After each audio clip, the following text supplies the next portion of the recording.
ఏంటి ఇందులో love story అంటారు. తర్వాత ఆరా తీస్తే తెలిసింది ఈ బ్యాచే RRRలో రొమాన్స్ లేదని అన్నారంట. ఆ తర్వాత తెలిసింది నాకు. తర్వాత ఎవరు ఈ తాలూకు వ్యక్తి అంటే తర్వాత అని చెప్పారు. డైరెక్టర్ కార్తీక్ ఘట్టమనేని దర్శకత్వంలో మాస్ మహారాజా రవితేజ నటించిన సినిమా ఈగిల్. ఫిబ్రవరి 9న విడుదలైన ఈ సినిమా మంచి విజయం సాధించింది. పాజిటివ్ రివ్యూస్ అందుకున్న ఈ సినిమా ఇప్పుడు భారీ వసూళ్లతో దూసుకుపోతోంది. మాస్ యాక్షన్ డ్రామాగా వచ్చిన ఈ మూవీ 2 రోజుల్లోనే 20 కోట్లకు పైగా గ్రాస్ కలెక్ట్ చేసింది. దీంతో ఈ మూవీ సక్సెస్ మీట్ నిర్వహించింది చిత్ర యూనిట్. ఈ కార్యక్రమంలో పాల్గొన్న డైరెక్టర్ హరీష్ శంకర్ ఓ వెబ్సైట్ పై మండిపడ్డారు. తన మాటలతో సెన్సేషనల్ అయ్యారు. అందరిలాగే నేను కూడా సోషల్ మీడియాలో ఏంటి సినిమా అని చూస్తుంటే లవ్ స్టోరీ లేదు అని ఎక్కడో ట్వీట్ చూశాను. నేను లవ్ స్టోరీ ఇంకా బాగా చేయొచ్చు, ఈ లవ్ స్టోరీ ఇంకా బాగా చేయాలో అదేదో అన్నారు.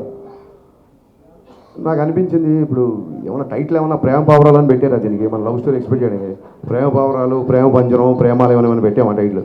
తుపాకీ పట్టుకొని అంత గడ్డం పెంచుకొని షూట్ చేసుకుంటూ వెళ్తుంటే ఇంత లవ్ స్టోరీ ఎక్స్పెక్ట్ చేసామంటే ఏంటి అసలు నాకు అర్థం కాలే బేసిక్గా.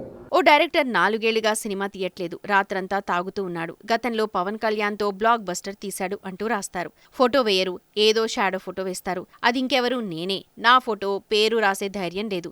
ధైర్యం ఉంటే నా ఫోటో వేసి రాయండి, నేను కౌంటర్ ఇస్తాను అంటూ సదరు వెబ్సైట్ పై ఊగిపోయాడు. 4 ఏళ్ళైంది సినిమా లేట్ అవుతుందని చెప్పి ప్రొడ్యూసర్ ఇంట్లో కూర్చొని తెల్లార్ల వరకు మద్యం తాగాడు ఒక డైరెక్టర్. ఇతను పవన్ కళ్యాణ్తో బ్లాక్ బస్టర్ తీసేంతకుముందు ఇంకెవరు? ఇది మళ్ళీ ఆడికి ధైర్యం ఉండదు, మొత్తం రాసిన ధైర్యం ఉండదు. ఒక షాడో పెట్టి పెడతాడు.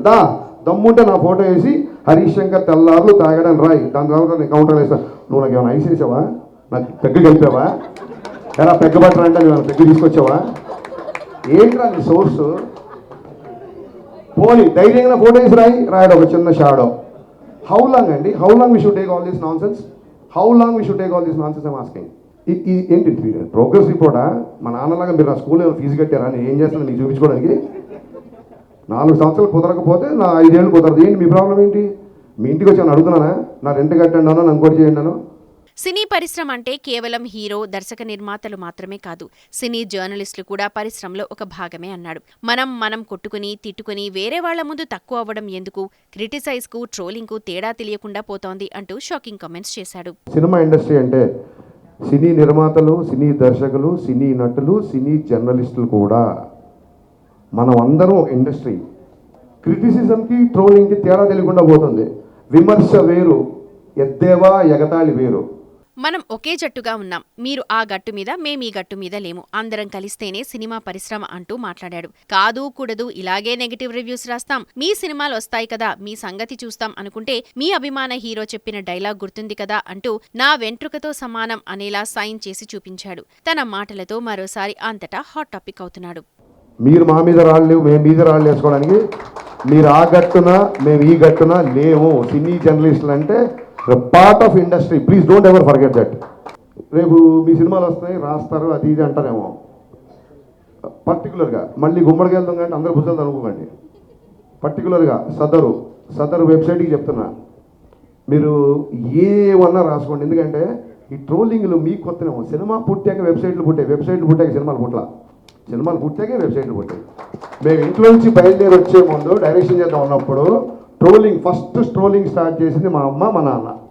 వీడి మొహానికి వీడు పెద్ద డైరెక్టర్ అని. ఆ తర్వాత మా బంధువులు, మా ఫ్రెండ్స్, మా నేబర్స్, హరీష్ గారు పెద్ద స్పీల్బర్గ్ అంటారా, సినిమాలకు వెళ్తానంటారా, వీడో పెద్ద మంటరత్నం అంటారా అని చెప్పి అందరు మాటలు అందరూ అన్నారు. ఈ ట్రోలింగ్లు మాకేం కొత్త కాదు. ఇప్పుడు మీరు చేసే ట్రోలింగ్ అసలు అప్పుడు ఏమీ లేనప్పుడే ట్రోలింగ్ చేస్తున్నారు. ఈ ట్రోలింగ్లు అన్నీ మాకు ఎప్పుడూ అయిపోయినాయి.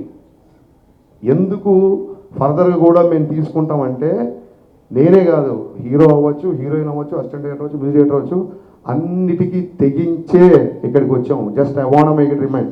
మీ అందరూ గుర్తుపెట్టుకోండి, అన్నిటికీ తెగించి, ఎన్నో సౌఖ్యాలు సుఖాలు త్యజించి ఇక్కడికి వచ్చి నిలబడ్డాం. రేపొద్దున మళ్ళీ అటాక్ స్టార్ట్. నేను మళ్ళీ చెప్తున్నా, సినిమా ఇండస్ట్రీ అంటే సినీ జనరేషన్ అందరూ అని చెప్పి నేను స్పీచ్ స్టార్ట్ చేశాను. లేదు రేపొద్దున ఇలాగే పగబడతాం, ఇలాగే ఆర్టికల్ రాస్తాం అనుకుంటే, మీరు అభిమానించే వ్యక్తే ఒక జెస్చర్ చెప్పాడు. ఆ జెస్చర్ మీకు గుర్తు చేస్తున్నా, రాసుకోండి. Thank you.